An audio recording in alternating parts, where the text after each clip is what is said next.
আসসালামু আলাইকুম, স্বাগত জানাই চ্যানেল RA নিউজে। পবিত্র রমজান মাস জুড়ে সাতক্ষীরার কালীগঞ্জ উপজেলার ঐতিহ্যবাহী নোলতা আহসানিয়া মিশনে প্রতিদিন প্রায় ৬,০০০ মুসল্লির জন্য আয়োজন করা হচ্ছে গণ ইফতার।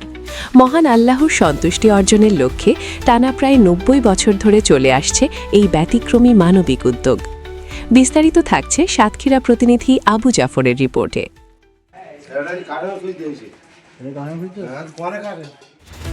দিনভর কর্মব্যস্ততার মধ্য দিয়ে প্রস্তুত করা হয় ইফতার সামগ্রী। মাগরিবের আজানের আগেই দূর দূরান্ত থেকে মুসল্লিরা এসে মাঠ ভরিয়ে তোলেন। স্বেচ্ছাসেবকদের তত্ত্বাবধানে সুশৃঙ্খলভাবে পরিবেশন করা হয় ৭ পদের ইফতার: সিঙ্গাড়া, সিদ্ধ ডিম, কলা, ছোলা, ফিরনি, খেজুর ও চিড়া সহ নানা পুষ্টিকর খাবার। দীর্ঘ ২০ বছর ধরে ইফতার করি।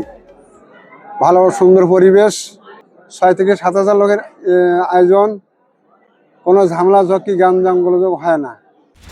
আয়োজকরা জানান, প্রতিদিনের এই আয়োজন সম্পূর্ণভাবে পরিচালিত হয় দানের অর্থে।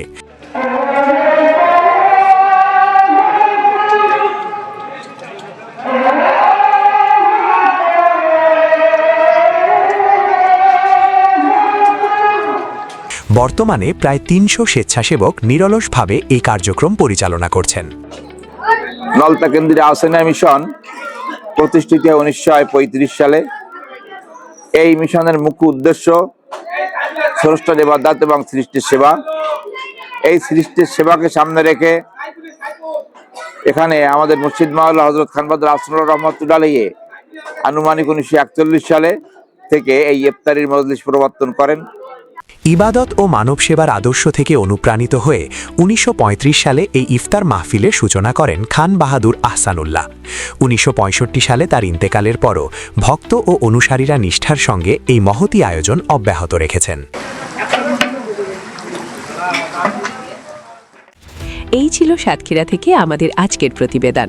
আর এমন গুরুত্বপূর্ণ ও সত্য সংবাদ পেতে চ্যানেল RA নিউজের সাথেই থাকুন। এতক্ষণ আপনাদের সাথে ছিলাম আমি তানিয়া শবনম।